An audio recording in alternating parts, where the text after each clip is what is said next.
శాంతి. ఆత్మను సతో ప్రధానంగా తయారు చేసుకునేందుకు సర్వశక్తివంతుడి నుండి మనం శక్తిని తీసుకోవాలి అని ఈరోజు బాబా మురళిలో వినిపించారు. లక్ష్యం చిత్రం ఏదైతే లక్ష్మీనారాయణలది ఉందో దానిపైన విస్తారంగా అందరికీ అర్థం చేయించండి. కానీ బాబా ఇవన్నీ చెప్తూ ముందు బేసిక్ కాన్సెప్ట్, మీరు మీ స్థితిని తయారు చేసుకోవాలి అంటే ఆత్మాభిమానిగా ఉండి చూడండి. ఆత్మాభిమాని స్థితిలో ఉండి ఎవరికైనా జ్ఞానం వినిపిస్తే విన వాళ్ళకు కూడా వెంటనే ఆ జ్ఞాన బాణం తగులుతుంది. అంటే వారికి కూడా లోతుగా హృదయంలో అర్థమవుతుంది. లేకపోతే పైన విని బాగుంది అని వెళ్ళిపోతారు. అందుకే ఆత్మాభిమాని స్థితిని బాబా ఈరోజు బాగా దృఢంగా ప్రాక్టీస్ చేయండి అని అన్నారు. ఇది 24 జనవరి మురళి. मीठे बच्चे, आत्माभिमानी बनने की प्रैक्टिस करो तो विकारी ख्यालात उड़ जाएंगे, बाप की याद रहेगी, आत्मा सतो प्रधान बन जाएगी. మధురమైన పిల్లలు, ఆత్మాభిమానిగా అయ్యేటువంటి ప్రాక్టీస్ చేయండి. అప్పుడు వికారి ఆలోచనలు ఎగిరిపోతాయి. బాబా స్మృతి ఉంటుంది. ఆత్మ సతో ప్రధానంగా అవుతుంది. ఆత్మాభిమానిగా అయ్యే ప్రాక్టీస్ చేయటం వలన ఎన్ని లాభాలు? ఒకటి, వికారి ఆలోచనలు ఎగిరిపోతాయి. బాబా స్మృతి కలుగుతుంది. ఆత్మాభిమానిగా ఉన్నవారు పరమాత్మాభిమానిగా కూడా అవుతారు. ఆత్మస్మృతిలో ఉండి మనం అందరినీ చూస్తే, మనం ఆత్మిక స్థితిలో ఉంటే ఆత్మ యొక్క మూల గుణాలు జ్ఞానం, పవిత్రత ఇవే అనుభవం అవుతూ ఉంటాయి. ఇంకా అపవిత్రమైన ఆలోచనలు రావు. చెడు దృష్టితో కూడా ఎవరిని చూడరు. ఆత్మ సతో ప్రధానంగా అవుతుంది. సతో ప్రధానము అంటే ఆత్మలోని 7 గుణాలు. 7 గుణ్ ఏంటి? జ్ఞానం, పవిత్రత, సుఖము, శాంతి, ప్రేమ, ఆనందం, శక్తి. ఈ 7 గుణాలలో ఆత్మ సంపన్న స్థితికి చేరుకోవడం, దీనిని సతో ప్రధాన స్థితి అంటారు. అయితే ఈ సతో ప్రధాన స్థితి రావాలి అంటే ఆత్మాభిమానిగా అవ్వాలి. ప్రశ్న, मनुष्यों को दुनिया में किस रास्ते का बिल्कुल ही पता नहीं है. మనుషులకు ప్రపంచంలో ఏ మార్గం గురించి అస్సలు తెలియదు. ఏ మార్గము అస్సలు తెలియదనే మార్గం ఏంటి? బాబా చెప్తున్నారు, బాప్ సే మిల్నే వ జీవన్ ముక్తి ప్రాప్త్ కర్నే కే రాస్తే కా కిసి కో భీ పతా నహీ హై. బాబాను కలుసుకునే మార్గం తెలియదు. జీవనముక్తిని ప్రాప్తించుకునే మార్గము ఎవ్వరికీ తెలియదు. సిర్ఫ్ శాంతి శాంతి కర్తే రేతే, కేవలం శాంతి శాంతి అంటూ ఉంటారు. కాన్ఫరెన్స్ కర్తే రేతే, కాన్ఫరెన్స్లు సమ్మేళనాలు చేస్తూ ఉంటారు. జాన్తే నహీ కి విశ్వ మే శాంతి కబ్ థీ ఔర్ కైసే హుయి. వారికి అసలు తెలియదు విశ్వంలో శాంతి ఎప్పుడు ఉండేది, ఎలా జరిగింది అని, అంటే ఎలా శాంతి ఏర్పడింది అని. తుమ్ పూచ్ సక్తే హో కి ఆప్నే విశ్వ మే శాంతి దేఖీ. మీరు అడగవచ్చు, మీరు ఎప్పుడైనా విశ్వంలో శాంతిని చూసారా? ఏ పీరియడ్, ఎవరి కాలంలో, అది ఏ యుగంలో? శాంతి कैसे होती है, శాంతి ఎలా ఉంటుంది? విశ్వంలో శాంతి బాబా ద్వారానే స్థాపన జరుగుతుంది. మీరు వచ్చి ఇక్కడ అర్థం చేసుకోండి అని వారిని పిలవాలి. అంటే వాళ్ళు ఏ శాంతిని ఎక్స్పెక్ట్ చేస్తూ ఏ శాంతి గురించి మాట్లాడుతున్నారో స్పష్టంగా అడగాలి. మీ దృష్టిలో శాంతి అంటే ఏంటి? శాంతి అంటే యుద్ధాలు చేసుకోకుండా ఉండడమా? ఇప్పుడు కొన్ని దేశాలు ఉన్నాయి, ఎప్పుడు ఆ దేశానికి యుద్ధమే జరగలేదు అంటే అవి శాంతిగా ఉన్నట్లా? కాదు కదా. మరి శాంతి అంటే వాళ్ళ డెఫినేషన్ ఏంటి? దేన్ని శాంతి అంటున్నారు? గొడవ పడకుండా ఉంటున్నారు అందరూ, అది శాంతియా? మరేంటి, శాంతి అనేది ఒక మానసిక స్థితి. ఆ స్థితిలో ఆత్మకు ఏ ఆరాటమూ లేదు. సంతృప్తిగా, సంతోషంగా, ఆనందంగా జీవిస్తూ ఉన్న దాంట్లో అందరితో పంచుకుంటూ మంచి అనుభూతిని చేస్తుంది ఆత్మ. లేదనే బాధ ఉండదు, చింత ఉండదు. ఏదో సాధించాలి, ఏదో చెయ్యాలి అని ఆరాటంలో వర్తమానం యొక్క మంచి అనుభవాన్ని కోల్పోదు. మంచి శాంతి అనే అనుభూతిని అందరూ కోరుకుంటున్నారు కదా.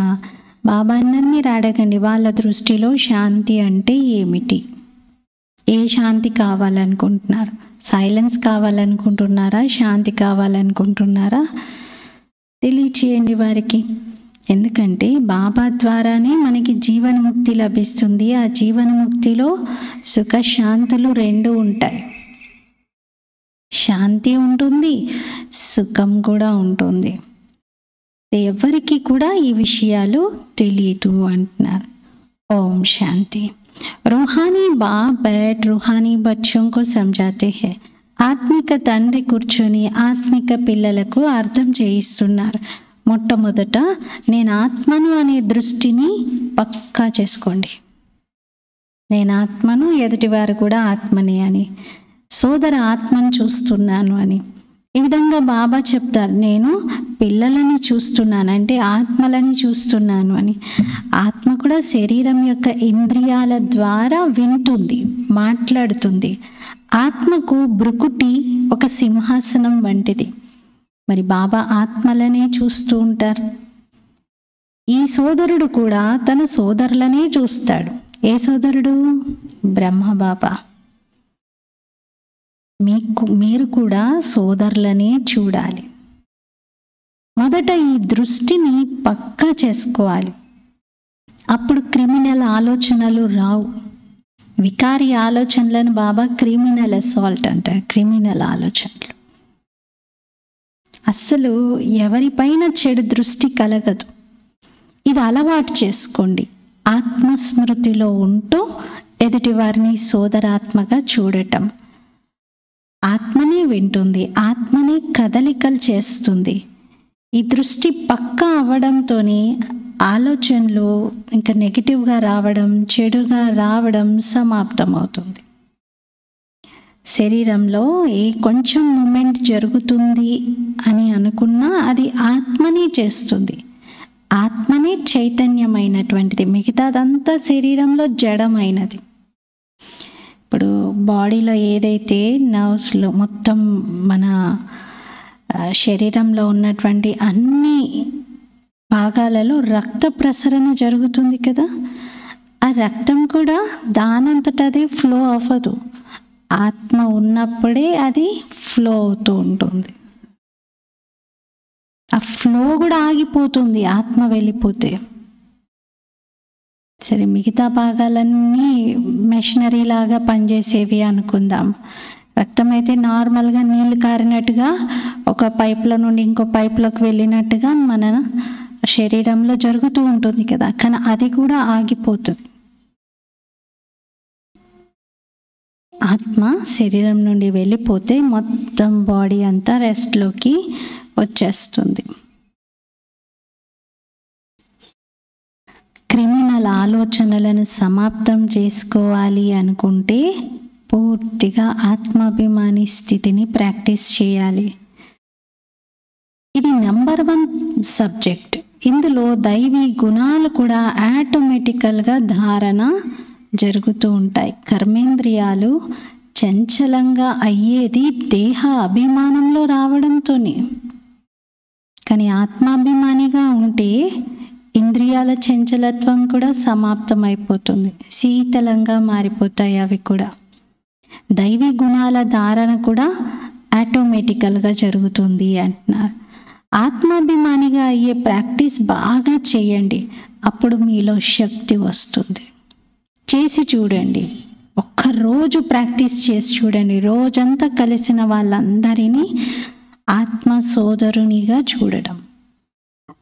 వాళ్ళు చిన్న పిల్లలైనా, స్త్రీ శరీరంలో ఉన్నా, ఏ శరీరంలో ఉన్నా, ఏ వయసు వారైనా సరే, వాళ్ళు ఒక ఆత్మ. నా సోదర ఆత్మ ఈ రోల్ ప్లే చేస్తూ ఉంది.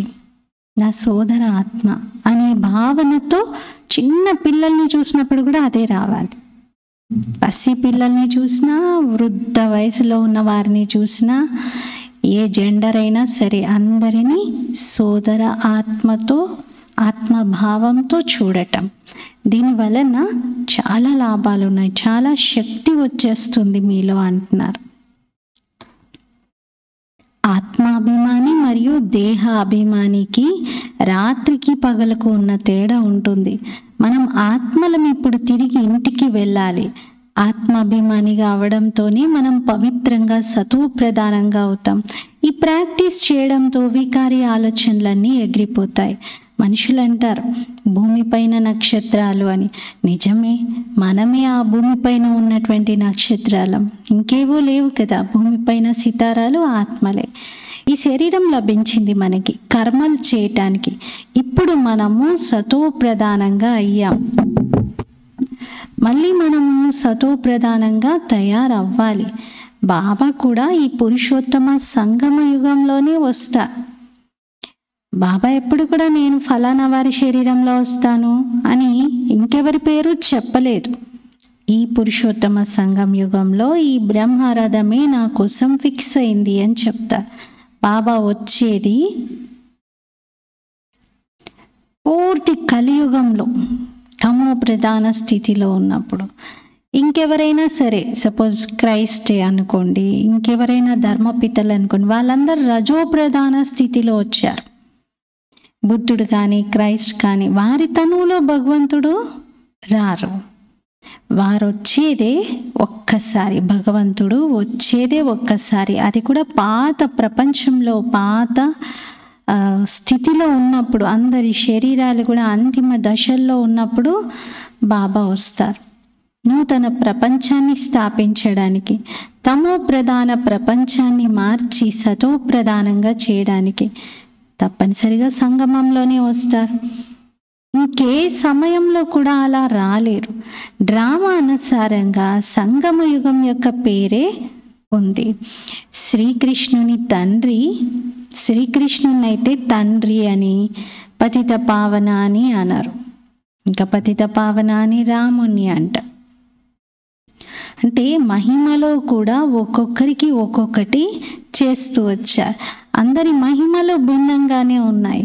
బాబా అర్థం చేయిస్తూ ఉన్నారు, మొట్టమొదట మీరు లక్ష్యం, ఉద్దేశం గురించి అర్థం చేయించండి.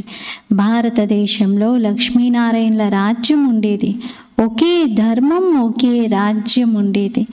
ఆది సనాతన దేవీ దేవత ధర్మం ఉండేది. ఒకే అద్వైత ధర్మం ఉండేది. హెవెన్ స్థాపన కర్నాతో బాప్కా హీ కామ్ హై. స్వర్గాన్ని స్థాపన చేయడం అయితే ఇది బాబా పనియే. कैसे करते हैं वह भी क्लियर है. మరి ఎలా స్థాపన చేస్తున్నారు ఇది కూడా క్లియర్గా ఉంది. సంగం పర్ హీ బాప్ ఆకర్ సమజాతే హై. సంగం యుగంలోనే బాబా వచ్చి అర్థం చేయిస్తున్నారు. దేహకే సబ్ ధర్మ చోడ్. దేహం యొక్క అన్ని ధర్మాలను వదిలి నిరంతరం నన్ను జ్ఞాపకం చేయండి. స్వయాన్ని ఆత్మగా భావించండి. లక్ష్మీనారాయణల చిత్రం పైన మొత్తం ఎక్స్ప్లెనేషన్ వచ్చేస్తుంది.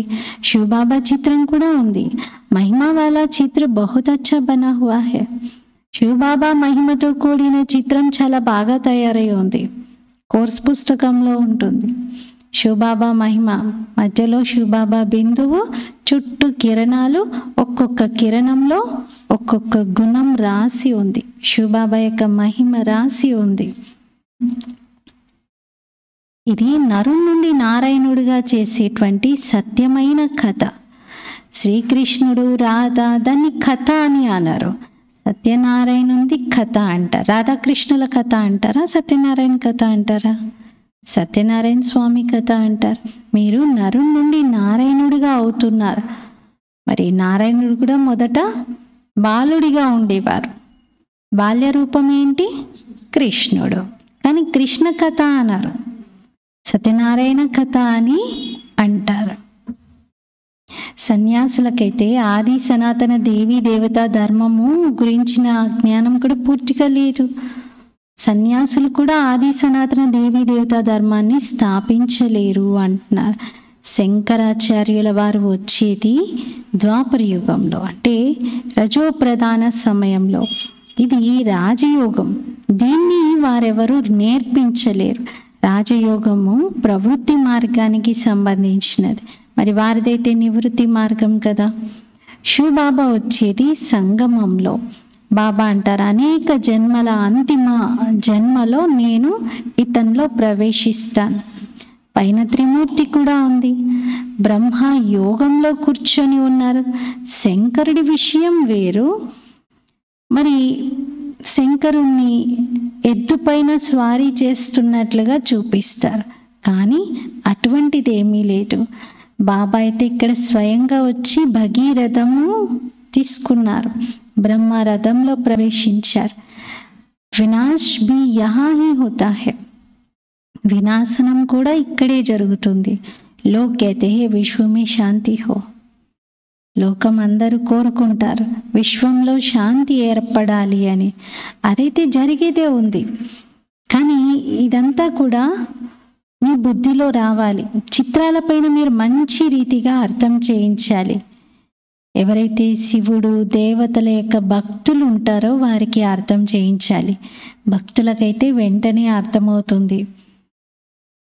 ఇక మిగతా ఎవరైతే ప్రకృతి సైన్స్ని నమ్మేవారు ఉన్నారో వాళ్ళకి ఈ విషయాలు ఎక్కువగా రుచించవు, వాళ్ళకి ఇవి అర్థం కూడా కావు. ఇతర మతాల వారికి కూడా బుద్ధిలో రాదు. ఎవరైతే కన్వర్ట్ అయిపోయారో వారు వస్తారు.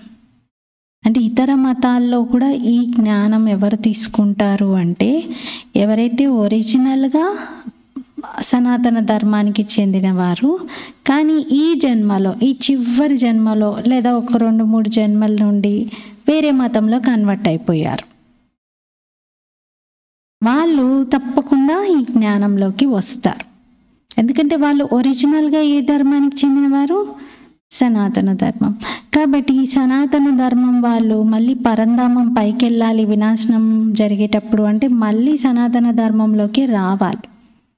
ఇది ఒక డ్రామాలో చాలా మంచి విషయం ఏంటి అంటే ఒరిజినల్గా ఫస్ట్ ఏ ధర్మంలో వారి జన్మ జరుగుతుందో వాళ్ళు చివరికి వెళ్ళేటప్పుడు కూడా మళ్ళీ ఆ ధర్మం వారిగానే వెళ్తారు.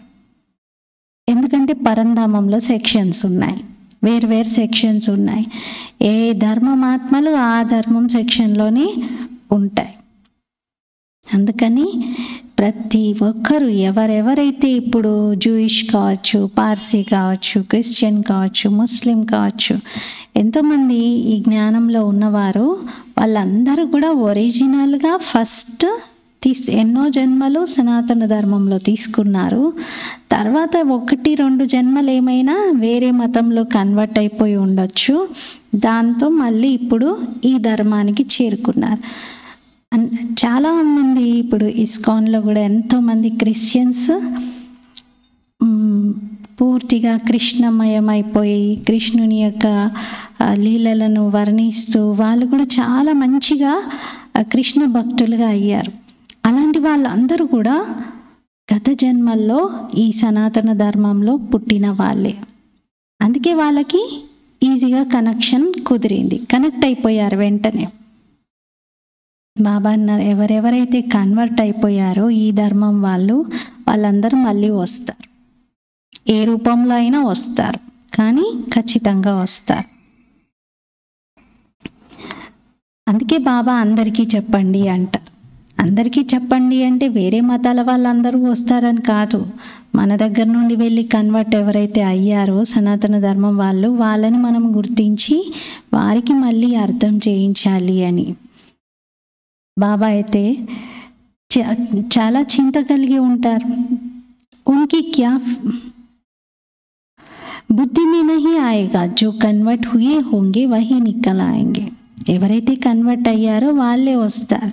ఉన్కి క్యా ఫిక్రాత్ కర్నీ హై, ఎవరి గురించి మీరు చింత పెట్టుకునేది లేదు అంటున్నారు, అవసరం లేదు. देवता धर्म वाले तो बहुत भक्ति करने वाले अपने धर्म के बहुत पक्के होंगे। దేవతా ధర్మానికి చెందిన వాళ్ళైతే చాలా భక్తి చేసినటువంటి వారు, వాళ్ళు తమ ధర్మంలో చాలా గట్టిగా ఉంటారు.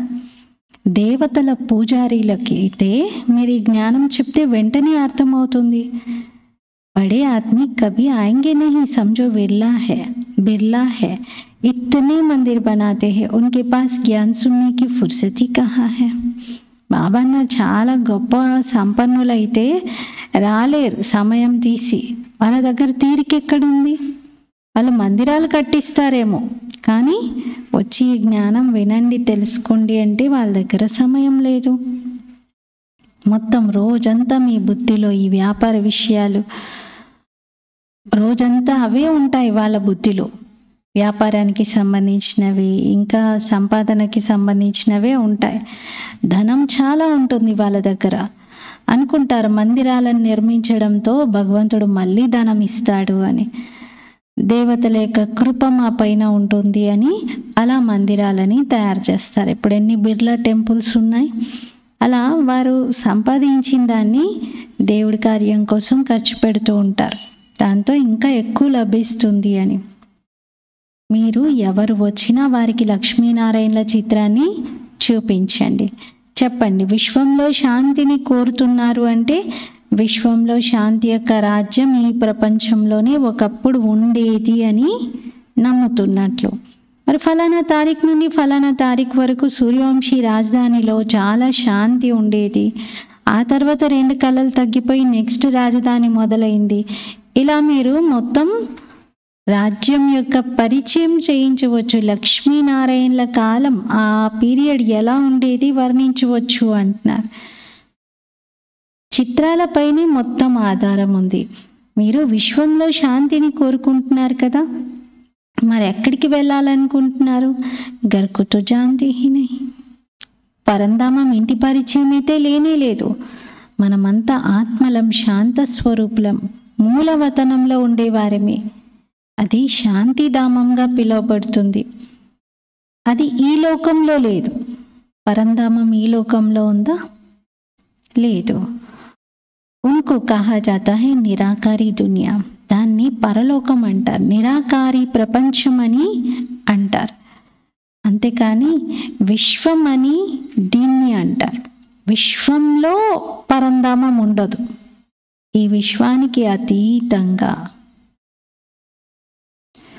विश्व में शांति नई दुनिया में होगी.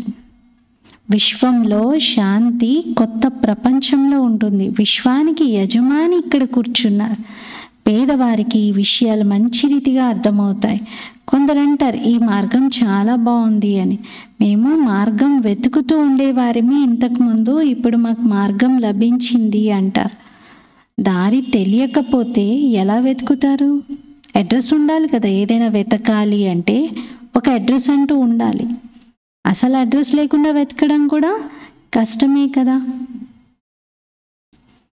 ఎవరికి పరమాత్మ తండ్రి పరిచయము లేదు, జీవనముక్తి యొక్క మార్గము తెలియదు. శాంతి శాంతి అంటున్నారు తప్ప శాంతి ఎప్పుడు ఉండేది, ఎటువంటి శాంతి ఎవరిస్తారు ఇది తెలియట్లేదు. కాన్ఫరెన్సెస్ ఎన్నో చేస్తూ ఉంటారు. ఇప్పుడు వారిని అడగాలి, మీరు ఎప్పుడైనా విశ్వంలో శాంతిని చూసారా? విశ్వంలో శాంతి ఎప్పుడు ఉండేది? మీరు ప్రజలు పరస్పరంలో ఎందుకు కన్ఫ్యూజ్ అవుతూ ఉన్నారు? కాన్ఫరెన్సులు చేస్తూ చేస్తూ జవాబులు ఎక్కడి నుండి దొరకట్లేదు అంటున్నారు. ఎన్ని కాన్ఫరెన్సులు చేసినా దానికి జవాబు దొరకట్లేదు. కాన్ఫరెన్సులు చేస్తున్నారు. విశ్వంలో శాంతి బాబానే స్థాపిస్తారు, అంటే భగవంతుడే స్థాపిస్తారు. మీరంటారు క్రైస్ట్కి పూర్వము 3000 సంవత్సరాల క్రితం స్వర్గం ఉండేది అని. అప్పుడు ఆ స్వర్గంలో సుఖము శాంతి అన్నీ ఉన్నాయి. అక్కడ శాంతి కూడా ఉంటుంది. కేవలం సుఖమే కాదు, శాంతి కూడా ఉంటుంది. సుఖం ఉంటుంది, శాంతి ఉంటుంది. అచ్చి తరసే సమజానా హై. మంచి రీతిగా ఈ విషయాలని అర్థం చేయించాలి. ఈ సమయంలో అయితే మిమ్మల్ని ఎక్కువగా మాట్లాడనివ్వరు. ఎందుకంటే వారు వినే సమయం ఇంకా రాలేదు అంటున్నా. వాళ్ళు వినే సమయం కూడా వస్తుంది, అప్పుడు మీరే మాట్లాడండి, మాదేముంది, మేం చెప్పేదేముంది, మీరే చెప్పండి అంటారు. ఎక్కడైనా ఏ వేదిక పైనైనా మనం వెళ్తే మీరే చెప్తారు, మీరు చెప్పండి, మీరు చెప్పిన తర్వాత మేము ఎవరం మాట్లాడలేము ఇంకా అని కూడా అంటారు. అంటే ఇప్పుడు వినే స్థితికి వచ్చారు. ఒకప్పుడు అలా లేదు. ఒకప్పుడైతే మనం వినేవారిమి. సున్నే కా భీ సౌభాగ్య చాహియే. అయినా బాబా అన్నారు వినే సౌభాగ్యం కూడా కావాలి కదా. తుమ్ పద్మా పదం భాగ్యశాలి బచ్చే హీ బాప్ సే సున్నే కే హక్దార్ బంతే హో. మీరు పద్మా పదం భాగ్యశాలి ఆత్మలు కూడా బాబా ద్వారా వినేందుకు హక్కుదారులయ్యారు. భగవంతుడు చెప్తుంటే వినే సౌభాగ్యం మనకు కలిగింది. అలాంటి భాగ్యశాలిగా అయ్యాం. పద్మాపదం భాగ్యశాలిగా. బాబా తప్ప ఇంకెవరు ఈ జ్ఞానం వినిపించలేరు. బాబా పిల్లలకే వినిపిస్తున్నారు. ఇది ఉన్నదే రావణ రాజ్యం. ఇక్కడ శాంతి ఎలా ఉంటుంది? రావణ రాజ్యంలో అందరూ పతితంగా అయ్యారు. అందుకే పిలుస్తూ ఉన్నారు మమ్మల్ని పావనంగా చేయండి అని. పావన ప్రపంచము లక్ష్మీనారాయణల ప్రపంచం. అది వారి రాజ్యంలో.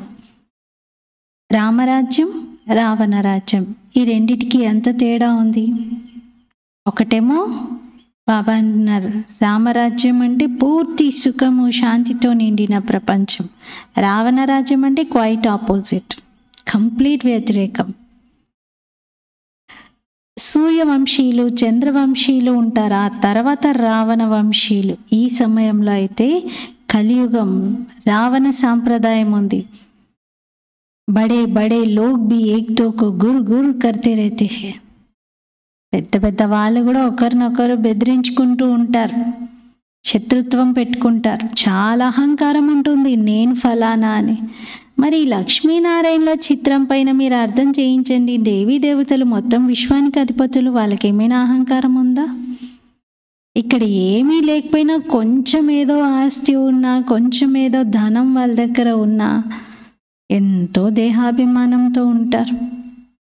చాలా చూపిస్తారు, అందరిపైన అహంకారంతో ఉంటారు.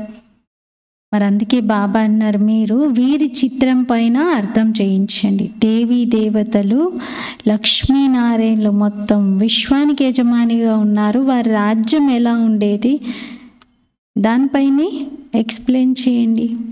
వారున్న కాలంలో సుఖము శాంతి అన్నీ ఉన్నాయి అని చెప్పండి.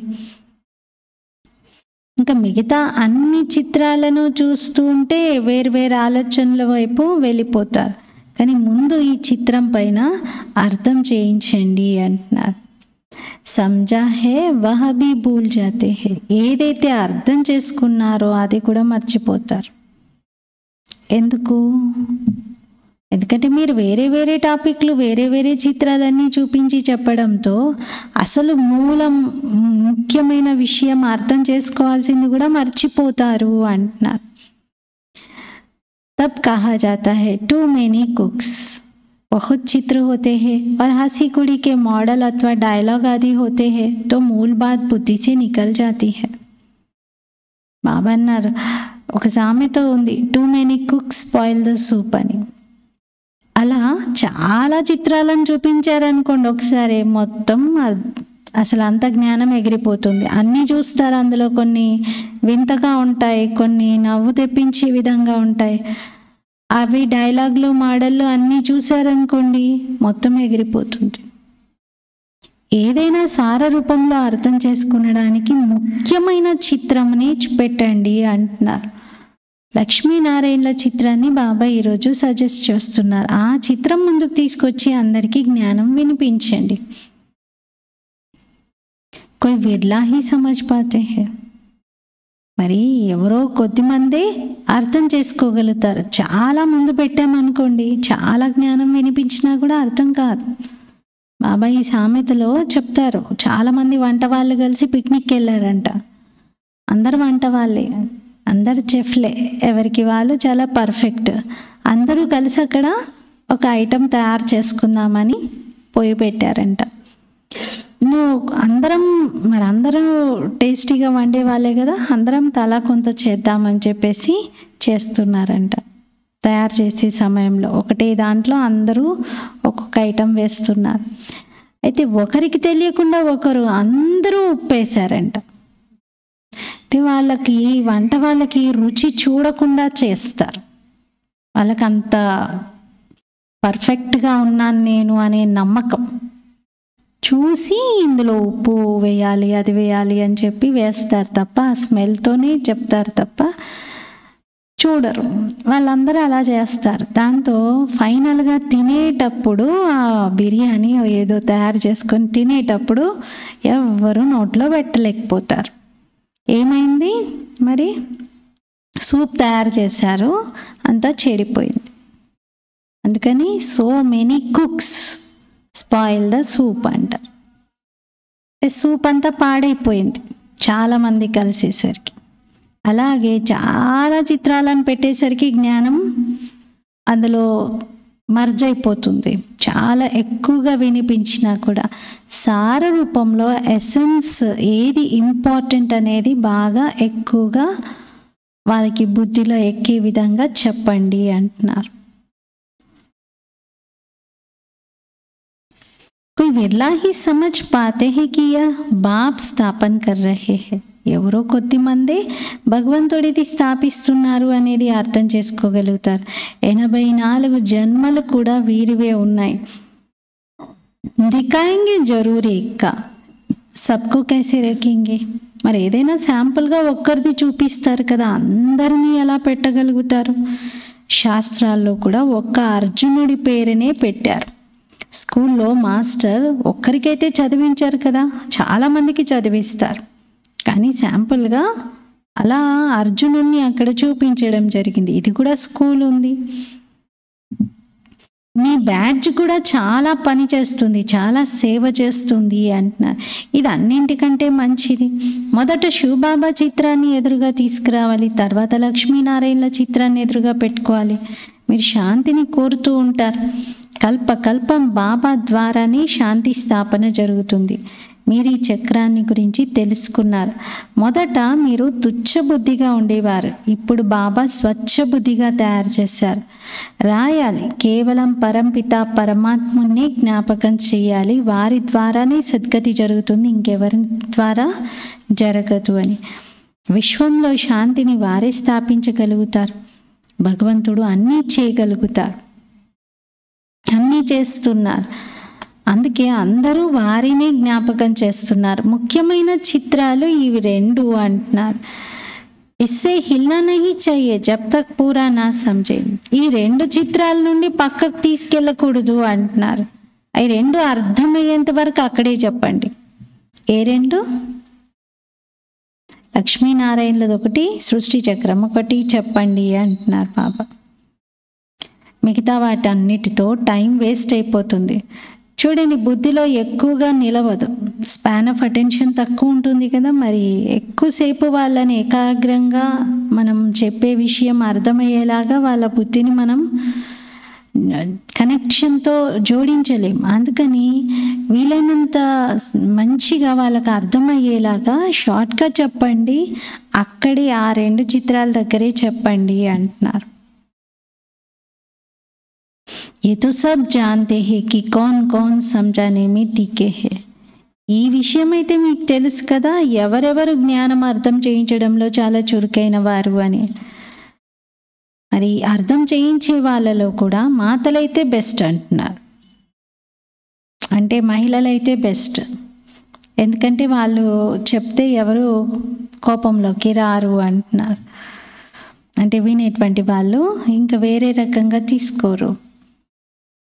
ఎవరెవరు జ్ఞానం బాగా అర్థం చేయిస్తారో మీకు తెలుసు కదా, మోహిని, మనోహర్, గీత, ఇలా చాలా మంచి మంచి పిల్లలు ఉన్నారు అంటున్నారు.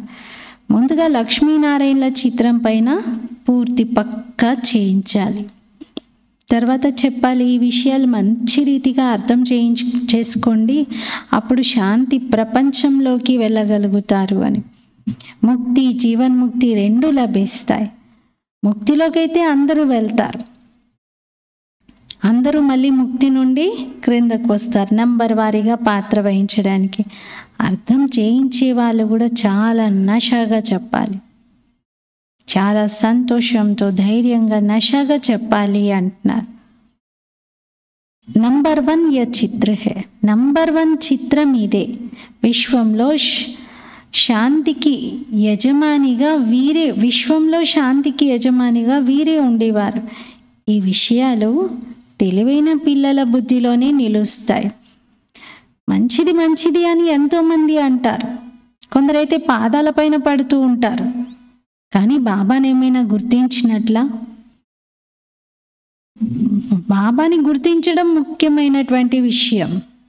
उनको भी माया छोड़ती नहीं है. बाप जो इतना ऊंच बनाते हैं उनको तो याद करना चाहिए.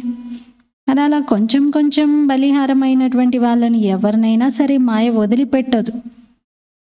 బాబా ఇంత ఉన్నతంగా తయారు చేస్తున్నారు, మరి బాబాని ఎంత జ్ఞాపకం చేయాలి? బాబా స్మృతితోనే పాపాలు కట్ అవుతాయి, సతో ప్రధానంగా అవుతాం. లోపల నుండి సంతోషంతో రోమాలని పులకరించిపోవాలి. నేను ఈ విధంగా తయారవుతున్నాను అని. मैं अंदर आता हूँ और इन लक्ष्मी नारायण को देखता हूँ. इन्हें देखकर बड़ा खुश होता हूँ. బ్రహ్మా బాబా తన అనుభవం చెప్తున్నారు. నేను లోపలికి వస్తాను, లోపల అంటే హిస్టరీ హాల్కి వస్తాను. ఈ లక్ష్మీనారాయణలను ఎదురుగా చూస్తాను, ఎందుకంటే అక్కడ లక్ష్మీనారాయణల ట్రాన్స్లైట్ ఉంది. వీళ్ళని ఎదురుగా చూస్తాను, చూసి చాలా సంతోషపడతాను అంటున్నారు. ఓహో బాబా हमको ये बनाते हैं. वाह बाबा वाह. लौकिक घर में किसी का बाप बड़े मर्तबे पर होता है तो बच्चों को खुशी होती है. मेरा बाप वजीर है. బ్రహ్మా బాబా తన అనుభవం చెప్తున్నారు. నేను అలా లక్ష్మీనారాయణల చిత్రాన్ని చూసి మనసులో అనుకుంటాను, ఓహో శివబాబా మీరు మమ్మల్ని ఇలా తయారు చేస్తున్నారు. బాబాతో మాట్లాడతారు, శివబాబాతో. వా బాబా వా అని బ్రహ్మ బాబా అంటారు. ఎందుకంటే లౌకిక ఇంట్లో కూడా చూడండి, ఎవరైనా తండ్రి చాలా గొప్ప హోదాలో ఉంటే ఆ పిల్లలకు ఎంత నషాగా ఫీల్ అవుతారు. మా నాన్న చీఫ్ మినిస్టర్, మా నాన్న మంత్రి అనుకుంటారు కదా. తుమ్కో కిత్ని ఖుషి హోనీ చాహియే. మరి మీకెంత సంతోషం ఉండాలి, బాబా మమ్మల్ని ఈ విధంగా తయారు చేస్తున్నారు అని. కానీ మాయ మరిపింపజేస్తుంది, బాగా ఎదుర్కొంటుంది. మాయ బాగా పిల్లల్ని ఎదిరిస్తుంది. మీరు ఇప్పుడు చాలా సంతోషంలో ఉండాలి, దైవీ గుణాలను కూడా ధారణ చేయాలి. బాబా బ్లెస్సింగ్ ఇస్తున్నారు. ఆత్మాభిమాని భవ. సోదరుణ్ణి చూడండి, సోదరాత్మని చూడండి. స్త్రీని చూసినా ఆత్మరూపంలో చూడండి. క్రిమినల్ దృష్టి ఉండకూడదు. మనసులో తుఫాన్లు వచ్చినా కానీ మీరు మనసులో తుఫాన్లు వచ్చినా బాబా అన్నారు మీరు ఆత్మిక దృష్టితో చూసుకోవట్లేదు కాబట్టి వస్తున్నాయి. మీరు ఆత్మిక దృష్టితో చూడండి. ఇందులో చాలా శ్రమ ఉంది, కానీ చేయండి, ప్రాక్టీస్ చేయాలి, ఆత్మాభిమానిగా అవ్వాలి. కర్మాతీత స్థితికైతే చివర్లో చేరుకుంటారు. మరి సర్వీస్ చేసేటువంటి పిల్లలే బాబా హృదయం పైన ఎక్కగలుగుతారు. కొందరు ఆలస్యంగా వచ్చినా కూడా వెంటనే గ్యాలప్ చేసుకుంటారు, చాలా ఫాస్ట్గా ముందుకు వెళ్తారు. మీరు పిల్లలు మొదటి నుండి హిస్టరీ విన్నారు కదా, ఎలా ఎంతమంది బాబా పైన బలిహారం అయ్యారు. అందరూ వచ్చేసారు అలా పరిగెత్తుకుంటూ. ఫిర్ ఇత్నే బచ్చోं को पाला. మరి బ్రహ్మ బాబా అంతమందికి శరణ్ని ఇచ్చారు. మరి ఇల్లు వదిలేసి వచ్చినప్పుడు ఏం చేస్తారు? మరి అంతమంది పిల్లల్ని పోషించారు. దీన్ని భట్టి అంటారు. భట్టి నుండి నంబర్ వారుగా తయారయ్యారు, పరిపక్వంగా అయ్యారు. ఇదైతే వండర్ అనిపిస్తుంది. ఏ తండ్రి అయితే మిమ్మల్ని స్వర్గానికి యజమానిగా తయారు చేస్తున్నారో మరి ఎంత వండర్ఫుల్ విషయమో. ఆ తండ్రిని కూడా కొందరు వదిలిపెట్టేస్తారు. గాడ్ ఫాదర్ మీకు చదివిస్తున్నారు, ఎంత సింపుల్గా చదివిస్తున్నారు. రోజు రోజుకు పిల్లలకి ప్రేమగా అర్థం చేయిస్తున్నారు. బాబా అంటారు, పిల్లలు నమస్తే, మీరు నాకన్నా ఉన్నతంగా తయారయ్యేవారు. మీరే నిరుపేద నుండి ద్వికిరీటధారి విశ్వానికి యజమానిగా అవుతున్నారు. మరి మీరు చాలా అభిరుచితో చదువుకోవాలి. లెక్కలేనన్ని సార్లు బాబా ఈ సృష్టిని పావనంగా చేయడానికి వచ్చారు. బాబా ఎంతో అభిరుచితో వస్తారు, ఎంత ఇంట్రెస్ట్గా ఈ సేవ చేస్తున్నారు బాబా. మీరు కూడా అలాగే ఉండాలి. లెక్కలేనన్ని సార్లు బాబా అంత ఇంట్రెస్ట్ చూపిస్తూ వచ్చినప్పుడు మరి మనం కూడా ఎంత ఇంట్రెస్ట్గా చదువుకోవాలి. आज तुम मुझ राम से राज्य लेते हो, फिर रावण से तुम राज्य हराते हो, ये खेल है. ఈరోజు రాముడైన నా నుండి మీరు రాజ్యం తీసుకుంటున్నారు, తర్వాత రావణుడి నుండి మీరు రాజ్యాన్ని పోగొట్టుకుంటారు. ఇది ఆట. పరమాత్ముని రాముడు అంటారు, ఆత్మారాముడు అని అంటారు. నలుగురు రాముల గురించి చెప్తారు కదా, మరి పరమాత్ముని రాముడు అని అంటారు. ఇది ఆట అంటున్నారు. అచ్చా, मीठे मीठे लकी सितारों प्रति मात पिता बाप दादा का याद प्यार और गुड मॉर्निंग. रूहानी बाप की रूहानी बच्चों को नमस्ते. हम रूहानी बच्चों की रूहानी बाप दादा को याद प्यार गुड मॉर्निंग और नमस्ते. मेरा बाबा मीठा बाबा प्यारा बाबा शुक्रिया बाबा. ధారణ కోసం ముఖ్య సారము. ఫస్ట్ పాయింట్, ఆత్మను సతో ప్రధానంగా తయారు చేసుకోవటానికి ఒక్క సర్వశక్తివంతుడైన తండ్రి నుండి శక్తిని తీసుకోవాలి. ఆత్మను సతో ప్రధానంగా తయారు చేసుకునేందుకు సర్వశక్తివంతుడైన తండ్రి నుండి శక్తిని తీసుకోవాలి. ఆత్మాభిమానిగా అయ్యేటువంటి పురుషార్థం చేయాలి. నేను ఆత్మను, పరస్పరంలో సోదరులం. ఈ ప్రాక్టీస్ నిరంతరం చేస్తూ ఉండండి. మేము ఆత్మలం, పరస్పరం సోదరులం. ఈ ప్రాక్టీస్ నిరంతరం చేస్తూ ఉండండి. సెకండ్ పాయింట్, बाप और लक्ष्य के चित्र पर हरि को विस्तार से समझो. బాబా మరియు లక్ష్యం యొక్క చిత్రం పైన ప్రతి ఒక్కరికి విస్తారంగా అర్థం చేయించండి. బాబా పైన మరియు లక్ష్యం యొక్క చిత్రం పైన ప్రతి ఒక్కరికి విస్తారంగా అర్థం చేయించండి. మిగతా విషయాలలో సమయాన్ని వృధా చేయకండి. మిగతా విషయాలలో సమయాన్ని వృధా చేయకండి. वरदानमु, धरनी नब्ज और समय को देख सत्य ज्ञान को प्रत्यक्ष करने वाले नॉलेजफुल भव. ధరణి, నాడి మరియు సమయాన్ని చూసి సత్యమైన జ్ఞానాన్ని ప్రత్యక్షం చేసేటువంటి నాలెడ్జ్ఫుల్ భవ. ధరణి, నాడి మరియు సమయాన్ని చూసి సత్యమైన జ్ఞానాన్ని ప్రత్యక్షం చేసేటువంటి నాలెడ్జ్ఫుల్ భవ. విత్తనాలు ఎప్పుడు పడితే అప్పుడు చల్లరు కదా, భూమిని ముందు బాగా దున్యారా చూసుకుంటారు. తర్వాత ఏ విత్తనం ఎప్పుడు ఏ కాలంలో మొలకెత్తుతుంది, కాబట్టి దానికి ఏం రెడీ చేసి ఉంచాలి, ప్రకృతి ఎలా ఉండాలి అన్నీ చూస్తారు కదా. అలాగే బాబా అన్నారు, మీరు బాబాని ప్రత్యక్షం చేసే కార్యం కోసం కూడా ఈ మూడింటిని పరిశీలించండి. వివరణ, బాబా వినిపించే జ్ఞానం కొత్త జ్ఞానం, సత్య జ్ఞానం. ఈ కొత్త జ్ఞానంతోనే కొత్త ప్రపంచ స్థాపన జరుగుతుంది.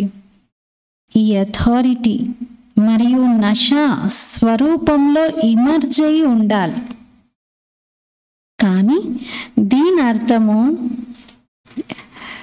ఎవరికైనా ఈ కొత్త జ్ఞానం యొక్క కొత్త విషయాలను వినిపించి కన్ఫ్యూజ్ చేయడం అని కాదు. కన్ఫ్యూజ్ చేయడం కాదు దీని అర్థం. ధరణి నాడి మరియు సమయం అన్నీ చూసి జ్ఞానం ఇవ్వాలి. ఇది నాలెడ్జ్ఫుల్ పిల్లలకు గుర్తు. కనిపించిన వాళ్ళందరికీ ఇంకా నేను చెప్పాలనేసి అక్కడ ధరణి, నాడి, సమయం ఇవి చూడకుండా మాట్లాడుతున్నారనుకోండి, అప్పుడు కూడా ప్రభావం పడదు. అందుకే నాలెడ్జ్ఫుల్గా ఉన్నటువంటి వాళ్ళు ఇవన్నీ చూసి జ్ఞానాన్ని వినిపిస్తారు. ఆత్మకి ఇच्छा देखो, नब्ज देखो, धरनी बनाओ, लेकिन अंदर सत्यता के निर्भयता की शक्ति जरूर हो. ఆత్మలోని కోరికను చూడండి, వాళ్ళకి ఇంట్రెస్ట్ ఉందా, కోరిక ఉందా. నాడిని చూడండి, ధరణిని తయారు చేయండి. అంటే అక్కడ వాతావరణం వినిపించేలాగా ఉండాలి, కానీ లోపల సత్యత యొక్క నిర్భయత శక్తి తప్పనిసరిగా ఉండాలి. అప్పుడే సత్య జ్ఞానాన్ని ప్రత్యక్షం చేయగలుగుతారు.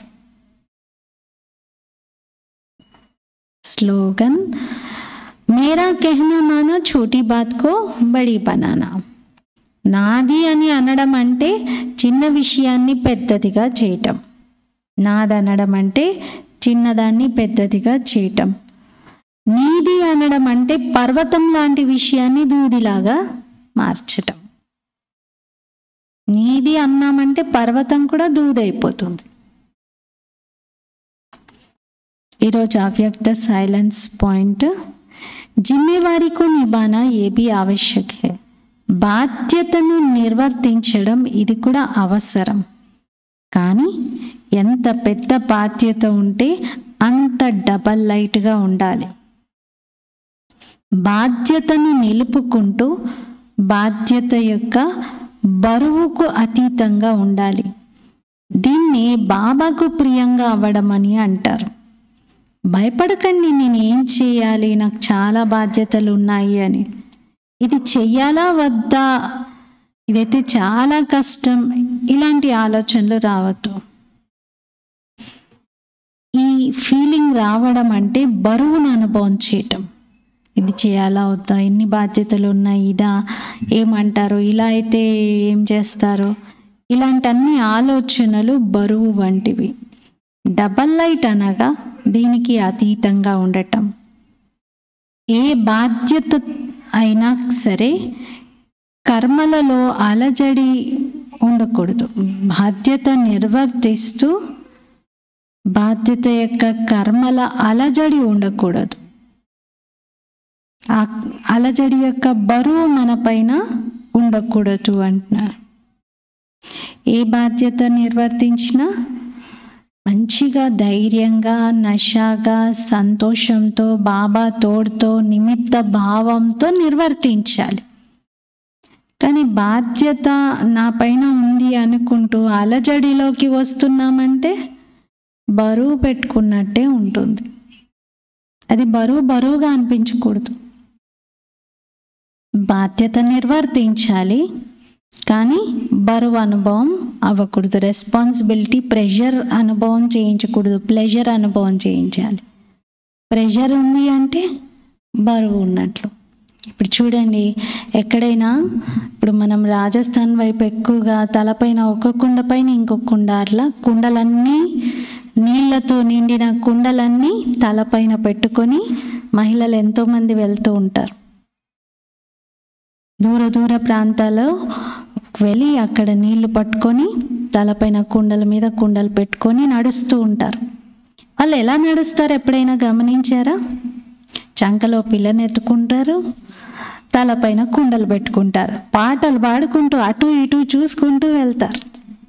అసలు అంత బరువు ఉంది, ఒక కుండ కూడా క్రింద పడకూడదు. అంత దూరం నుండి అన్ని కిలోమీటర్లు నడిచి నేను నీళ్ళు తెచ్చుకున్నాను, ఇది పడుతుందేమో అనే ఆ టెన్షన్ లేదు, ఆ బరువు ఎత్తుకున్నాననే ఫీలింగ్ లేదు.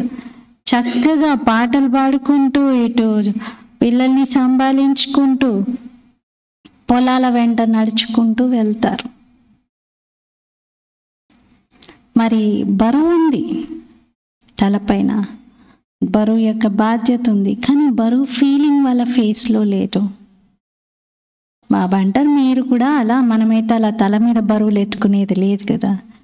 చిన్న చిన్న పనులు హ్యాండిల్ చేయడమే. దాన్ని నాకెన్ని పనులు ఉన్నాయి, నాకు ఎంత బాధ్యత ఉంది అని లేనిపోని బరువంతా మొహం పైనే చూపిస్తూ ఉంటారు.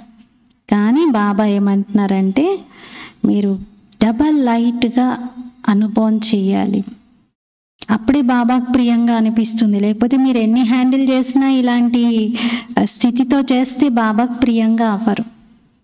అన్ని బాధ్యతలు అన్ని బరువులకు అతీతంగా అవ్వాలి. ఎన్ని బాధ్యతలు ఉంటే అంత డబల్ లైట్గా అవ్వాలి. ఈరోజటి స్వమానము నేను నాలెడ్జ్ఫుల్ ఆత్మను. నేను నాలెడ్జ్ఫుల్ ఆత్మను. ఏం నాలెడ్జ్ ఉండాలి? జ్ఞానం ఎక్కడ వినిపించాలి, ఎవరికి వినిపించాలి, ఏ టైంలో వినిపించాలి, ఇవన్నీ చూడాలి. ఓం శాంతి.